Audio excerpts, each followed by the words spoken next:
మీలో ఎవరు కేటుగాడు, సిరాజుర్ రెహమానా, షకీల్ బిన్ హనీఫా. ఈ సిరాజుర్ రెహమాన్ ప్రస్తావించినటువంటి రెండు మెయిన్ సూచనలు ఉన్నాయి. అవేంటంటే, ఈ క్రైస్తవులు నమ్మేటటువంటి తీర్పు దినం ఒక రకంగా ఉంటుంది, ఈ ముస్లింలు నమ్మేటటువంటి తీర్పు దినం ఒక రకంగా ఉంటుంది. రెండిట్లో కామెడీ ఏంటంటే యేసుక్రీస్తు ఉంటాడు.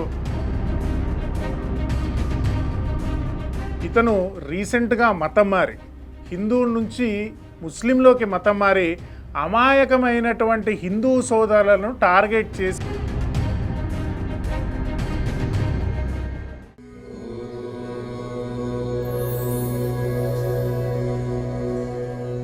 అందరికీ నమస్తే, జై శ్రీరామ్. నేను కళ్యాణ్ శివశక్తి. మీలో ఎవరు కేటుగాడు అనేటటువంటి ఈ శీర్షికకి ఈ టైటిల్ని గెలుచుకునేటటువంటిది సిరాజుర్ రెహమానా, లేకపోతే సిరాజుర్ రెహమాన్ చెప్పినటువంటి షకీల్ బిన్ హనీఫా అనేటటువంటిది. ఈ వీడియో మొత్తం చూసిన తర్వాత ప్రతి ఒక్కరూ కింద కామెంట్లో తెలియజేయండి, ఈ కేటుగాడు సిరాజా లేకపోతే హనీఫా, ఈ ఇద్దరిలో ఎవరు అనేటటువంటిది. అయితే డైరెక్ట్గా పాయింట్లోకి వచ్చేద్దాము. శివశక్తిని ఫాలో అవుతున్నటువంటి వాళ్ళందరికీ క్రిస్టియానిటీ మీద అవగాహన ఉండే ఉంటుంది. క్రిస్టియానిటీలో ఒక సిద్ధాంతం ఉంటుంది, ఏంటంటే తీర్పు దినము అనేటటువంటిది ఒకటి జరుగుతుంది. చిట్ట చివరి ఆ రోజు యేసుక్రీస్తు వస్తాడు, మేఘాల మీద వస్తాడు, బూరలు ఊదుకుంటూ వస్తాడు, గాడిదల మీద వస్తాడు, వచ్చి ఓ పెద్ద కుర్చీలో కూర్చుంటాడు, చచ్చిపోయినటువంటి వాళ్ళందరినీ లేపుతాడు, బతుకున్న వాళ్ళందరినీ ఒక చోట అసెంబ్లీ చేసి, మీరు యేసుక్రీస్తుని యెహోవాని నమ్మిన వాళ్ళందరినీ ఒక పక్కన, యేసుక్రీస్తుని యెహోవాని నమ్మని వాళ్ళందరినీ ఒక పక్కన వేసి వీళ్ళందరినీ పరలోకం పంపించడము, వీళ్ళందరినీ తీసుకెళ్ళి నరకంలో వేయడం అనేటటువంటిది రెగ్యులర్గా పాస్టర్లు మనకు చెప్పేటటువంటి పిట్ట కథ. అలాగే బైబిల్లో ఉన్నట్టుగానే బైబిల్ లేటెస్ట్ అప్డేట్ వర్షన్ అయినటువంటి ఖురాన్లో కూడా తీర్పు దినం ఉంటుంది. దాన్ని ఖయామత్ అని అంటారు. అయితే ఈ కియామత్కి కూడా కొన్ని రూల్స్ ఉన్నాయి. యేసుక్రీస్తు మేఘాల మీద వచ్చినట్టుగా, బూరలు ఊదుకుంటూ వచ్చినట్టుగా, గాడిదల మీద వచ్చినట్టుగా ఇక్కడ కూడా రెండు సూచనలు మెయిన్గా ఈ సిరాజుర్ రెహమాన్ ప్రస్తావించినటువంటి రెండు మెయిన్ సూచనలు ఉన్నాయి. అవేంటంటే, ఇమాం మెహదీ అనేటటువంటి ఒక ఇమాం వస్తాడు, ఈసా అలైహిస్సలాం అనేటటువంటి ఒక ప్రవక్త వస్తాడు. ఈ ఈసా అలైహిస్సలాం అనేటటువంటి వ్యక్తి ఎవరని మీరేం కంగారు పడకండి, ఇతనే మన యేసుక్రీస్తు. బైబిల్లో ఉన్న యేసుక్రీస్తే ఖురాన్లో ఈసా అని చెప్తారు. సో ఈ ఈసా అనేటటువంటి వ్యక్తి బైబిల్లో, మనం బైబిల్ని ఖురాన్ని పక్క పక్కన కనుక పెట్టుకుని చదివేది ఉంటే చాలా ఆశ్చర్యకరంగాను చాలా గమ్మత్తుగానే అనిపిస్తుంది.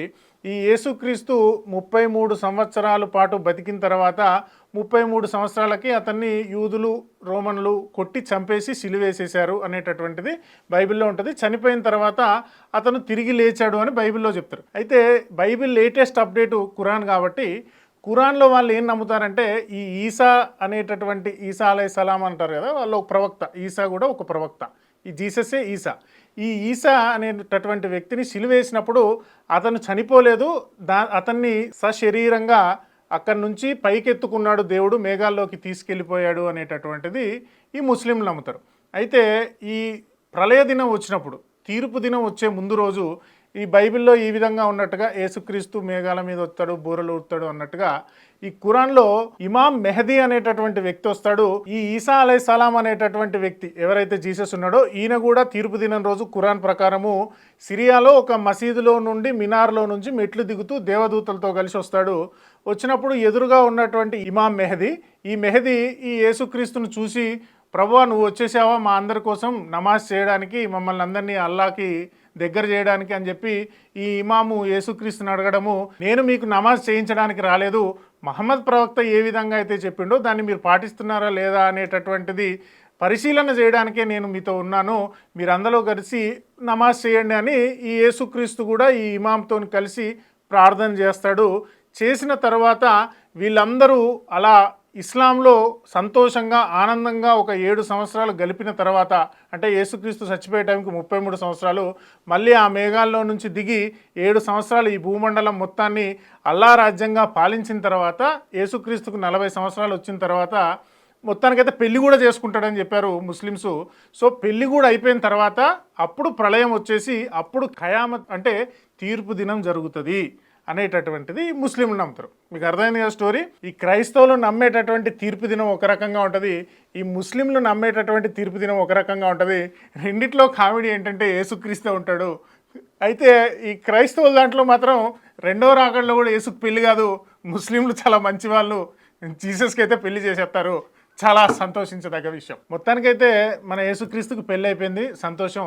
ఇప్పుడు మెయిన్ కాన్సెప్ట్లోకి వస్తే ఈ సిరాజుర్ రెహమాన్ బాధ ఏంటంటే ఈ షకీల్ బిన్ హనీఫ్ అనేటటువంటి వాడు ఏం చేస్తున్నాడంటే ఫస్ట్ ఇస్లాంలోనే పుట్టాడు, పేద కుటుంబంలో పుట్టాడంట.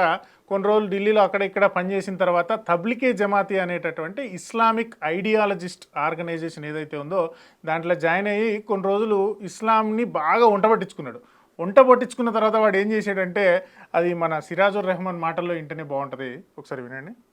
ఆ తర్వాత ఎప్పుడైతే తనకి ఇస్లాంపై కొద్దిగా అవగాహన ఏర్పడిందో ఇక అతడు అనుకున్నాడు ఇస్లాంలో 2 పోస్టులు ఖాళీగా ఉన్నాయి, ఒకటి ఇమాం మెహదీ మరియు 2 ఈసా అలైహిస్సలాం. ఈ 2 పోస్టులు ఖాళీగా ఉన్నాయి. ముస్లింలో చాలా మంది నేను చూస్తున్నాను అమాయకపు ముస్లింలు, అసలు ఖురాన్ పై వారికి సరైన అవగాహనే లేదు కదా. మరి అలాంటప్పుడు నేను ఒక కొత్త వేషం వేసుకొని ఒక జోకర్లా తయారైపోయి అజ్ఞానపు ముస్లింల బలహీనమైనటువంటి విశ్వాసాలనే నేను ఆసరగా చేసుకుని వీరిని మార్గభ్రష్టులుగా చేయొచ్చు, నేను ఫేమస్ అయిపోవచ్చని ఇతడు నాటకమాడి ఇతడు ఏం చేశాడంటే కొంతమంది అమాయకపు ముస్లింలను చేరువ చేసుకొని వారికి చెప్పడం ప్రారంభించాడు, నేనే ఇమాం మెహదీ అని. అయితే ఇది కాన్సెప్ట్. ఇంతకుముందు చెప్పాను కదా, ఇద్దరు ప్రళయ దినానికి కొద్ది రోజుల ముందు ఇమాం మెహదీ అనేటటువంటి వ్యక్తి మన జీసస్ పెళ్లి చేసుకోవడానికి రెండో రాగడ వస్తాడు. అయితే ఈ 2 పోస్టులు ఇస్లాంలో ఖాళీగా ఉన్నాయని చెప్పేసి వీడు ఏం చేశాడంటే హనీఫ్ గారు, నేనే ఈ ఇమాం మెహదీని, నా దగ్గరికే యేసుక్రీస్తు ఈసా అలైహిస్సలాం వెళ్ళేటటువంటి వ్యక్తి వస్తాడు అనేటటువంటిది ఒక 100 మంది ముస్లిం గుంపును తయారు చేసుకొని నేనే ఇమాం మెహదీ అనేటటువంటిది ప్రచారం చేయడం మొదలుపెట్టి, అయితే ఇలా ప్రచారం చేస్తూ ఒక 2-3 చోట్ల ప్రచారం చేసి ఈ ముస్లింలు కొంత ఇస్లామిక్ రాడికలైజేషన్ ఐడియాలజీలో ఉంటారు కదా, మహమ్మద్ ప్రవక్తకు చెప్పింది లేకపోతే అల్లా చెప్పిన దానికి కొంచెం తేడాగా ఉందంటే ఆ నేసేయడానికి చూస్తారు. అట్లనే ఇతన్ని కూడా బాగా చిత కొట్టేసారంట, బట్టలు గిట్టలన్నీ చింపేసారంట, ఓ 4-5 సార్లు కొట్టిరంట. కొట్టిన తర్వాత కూడా ఇతను అవన్నీ పట్టించుకోకుండా నేనే ఇమాం మెహదీని, అంటే అంతిమ దినాన తీర్పు దినాన ఆ ఖయామత్ రోజు వచ్చేటటువంటి ప్రవక్తను లేకపోతే ఇమాంని నేనే అనేటటువంటిది ప్రచారం చేసుకోవడం మొదలెట్టాడు. యేసుక్రీస్తును కూడా నేనే అని చెప్పుకోవడం ప్రచారం చేశాడు. ఇది చాలా కామెడీగా ఉంటుంది.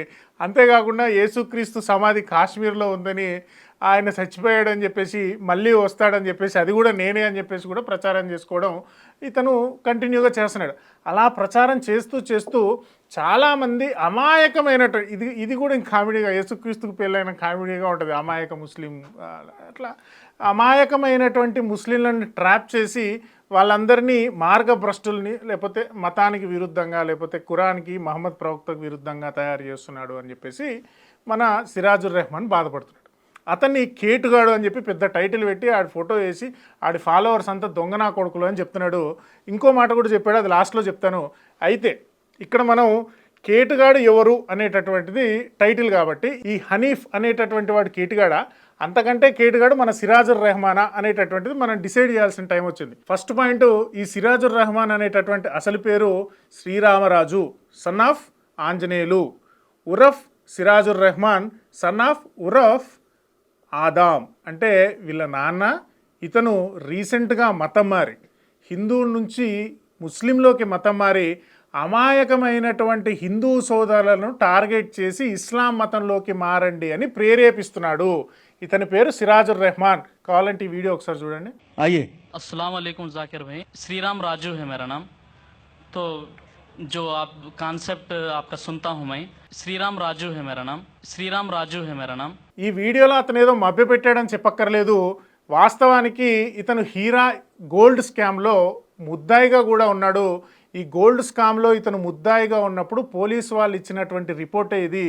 Sriramaraju alias Sirajur Rehman son of Anjaneyulu ఉరఫ్ ఆదాం అనేటటువంటి వ్యక్తి ఎవరైతే ఉన్నారో అతనే ఈ సిరాజుర్ రెహమాన్.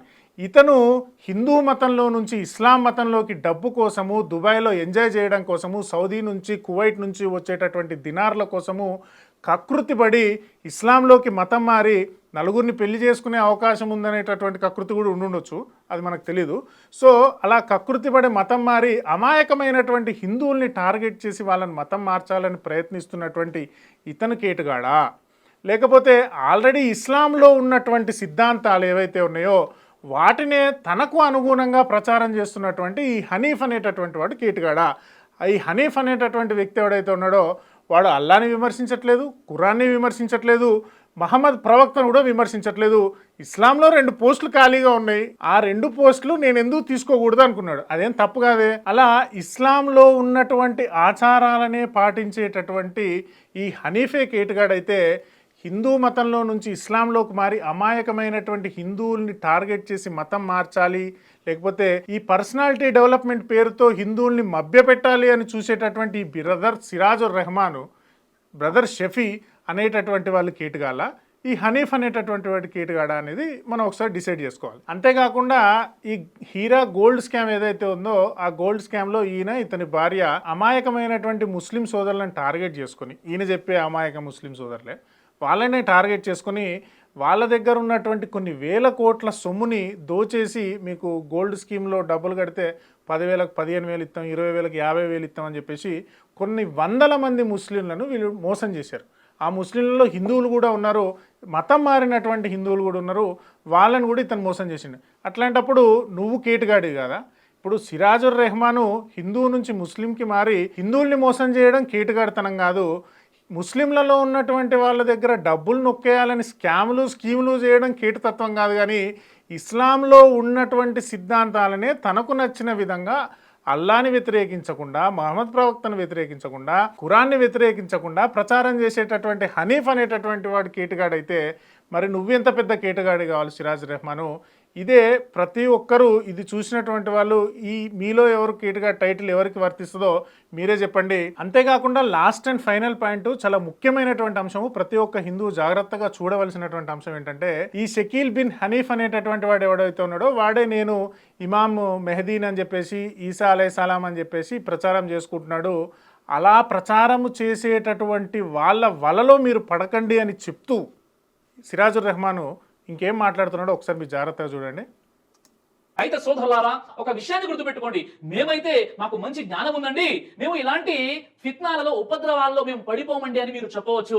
కానీ వీరు ఏం చేస్తున్నారంటే, ఈ మధ్య వెలుగులోకి వచ్చినటువంటి కొన్ని విషయాలు ఏంటంటే, ఈ విశ్వాసాలు ఉన్నటువంటి వారు మీ అమ్మాయిల్ని పెళ్లి చేసుకొని వారిని తమ విశ్వాసాల్లోకి దింపేస్తున్నారు. కాబట్టి మీరు ఈ విషయాన్ని ఖచ్చితంగా గుర్తుపెట్టుకోండి. ఎవరైనా మీ ఇంటికి ఒక అమ్మాయిని మీరు తీసుకురావాలన్నా, మీ అబ్బాయిని ఫలానా అమ్మాయికి ఇవ్వాలన్నా, ఏ విధంగానైతే మీరు మెహర్ గురించి మాట్లాడుకుంటారో, ఉద్యోగం ఉందా, ఎడ్యుకేషన్ ఏంటి అని మాట్లాడుకుంటారో, అలాగే వారి విశ్వాసాలను ఒకసారి మీరు చెక్ చేయండి. మీరు ఈసా అలైహిస్సలాం వారు ఏమని నమ్ముతున్నారని అడగండి. ఈ వర్గానికి చెందినటువంటి హాదియానీలు, ఈ వర్గానికి చెందినటువంటి షకీల్ బిన్ హనీఫ్ యొక్క విశ్వాసాలతో ముడిపడి ఉన్నటువంటి వారు ఏమంటారంటే, ఈసా అలైహిస్సలాం వారు చనిపోయారండి అని అంటారు. ఆయన యొక్క సమాధి కశ్మీర్లో ఉందండి అని అంటారు. లేదా ఇమాం మెహదే షకీల్ బిన్ హనీఫ్ అని చెప్తారు. ఈ విధంగా వారి విశ్వాసాలను చెక్ చేసిన తర్వాత మీ అమ్మాయిల్ని వారికి ఇచ్చి పెళ్లి చేయండి. లేదంటే పాపం ఆ అమ్మాయి ఏం చేస్తుంది, వారి యొక్క విశ్వాసాలలోనే ఆమె కూడా కలిసిపోయి అగ్నికి ఆహుతయ్యేటటువంటి అవకాశాలు ఉంటాయి. కాబట్టి సోదరులారా, కత్తి పట్టుకున్నోడు కత్తితోని, తుపాకీ పట్టుకున్నోడు తుపాకీతోని చచ్చిపోయినట్టుగా ఈ లవ్ జిహాద్ చేసేటటువంటి గ్యాంగ్ ఏదైతే ఉందో, ఈ లవ్ జిహాద్ చేసే గ్యాంగ్నే లవ్ జిహాద్ చేసే గ్యాంగ్ ఒకటి తయారైందని చెప్తున్నాడు. వీడి ఇస్లాంలోనే అల్లాని నమ్ముతున్నారు, మహమ్మద్ ప్రవక్తను నమ్ముతున్నారు, ఖురాన్ నమ్ముతున్నారు. కాకపోతే ఈ షకీల్ అనేటటువంటి వ్యక్తి ఎవరైతే ప్రచారం చేస్తున్నాడో, మెహదీ అనేటటువంటి సిద్ధాంతము, ఈసా అలైహిస్సలాం అనేటటువంటి సిద్ధాంతము, ఆ సిద్ధాంతాన్ని నమ్మేటటువంటి వాళ్లకు మాత్రము మీ అమ్మాయిలు ఇయ్యకండి, మీ అబ్బాయిలు ఇయ్యకండి అని చెప్తున్నాడు. కానీ ఈ ముస్లింలు హిందూ అమ్మాయిల్ని టార్గెట్ చేసి పెళ్లి చేసుకుంటే మాత్రం వాళ్ళని వాళ్ళ మతంలోకి తీసుకొచ్చుకొని వాళ్ళ మతంలోకి మార్చుకొని పెళ్లి చేసుకోవాలని చూస్తున్నారు. అంటే కేవలం వీళ్ళ సొంత మతంలో ఉన్నటువంటి సిద్ధాంత వైరుధ్యాలనే వీళ్ళు యాక్సెప్ట్ చేయలేనటువంటి వాళ్లకు, అలాంటి వాళ్ళ ఇంటికి హిందూ అమ్మాయిలు వాళ్ళ లవ్ జిహాద్ వలల్లో పడి, వాళ్ళ యొక్క మాయమాటల్లో పడి, వాళ్ళు చెప్పినటువంటిది నమ్మి వాళ్ళ లవ్ జిహాద్కి గురైతే ఎంత ప్రమాదమో ప్రతి ఒక్క హిందువు ఆలోచించాలి. వీళ్ళ యొక్క మత ఛాందసవాదము, మత సిద్ధాంతము, మత ఉన్మాదము ఏ స్థాయిలో ఉందో చూడండి. వాళ్ళ మతంలోని సిద్ధాంత వైరుధ్యాన్ని వాళ్ళు యాక్సెప్ట్ చేయట్లేదు. అట్లాంటిది హిందువుల ఇంటికి సంబంధించినటువంటి స్త్రీల విషయంలో వీళ్ళు ఏ విధంగా ఉంటారనేది ప్రతి హిందువు ఆలోచించండి. మీలో ఎవరు కేటుగాడు అనేటటువంటి టైటిల్కి నా వరకైతే నేను సిరాజుర్ రెహమాన్కే ఇస్తాను. సో ప్రతి ఒక్కరూ ఈ వీడియోని జాగ్రత్తగా చూసిన తర్వాత అందరికీ షేర్ చేయండి. వాళ్ళ లోపల ఉన్నటువంటి సిద్ధాంత వైరుధ్యాలనే యాక్సెప్ట్ చేయనటువంటి వాళ్ళు, మనం కంప్లీట్గా మతం వైరుధ్యము ఎట్టి పరిస్థితులలో ముస్లిం అబ్బాయిల విషయంలో కానీ అమ్మాయిల విషయంలో కానీ తల్లిదండ్రులు అమ్మాయిలు జాగ్రత్తగా ఉండండి. వాళ్ళ లవ్ ట్రాప్లో పడకండి. లవ్ జిహాద్ విషయంలో జాగ్రత్తగా ఉండండి. జై శ్రీరామ్, జై హింద్.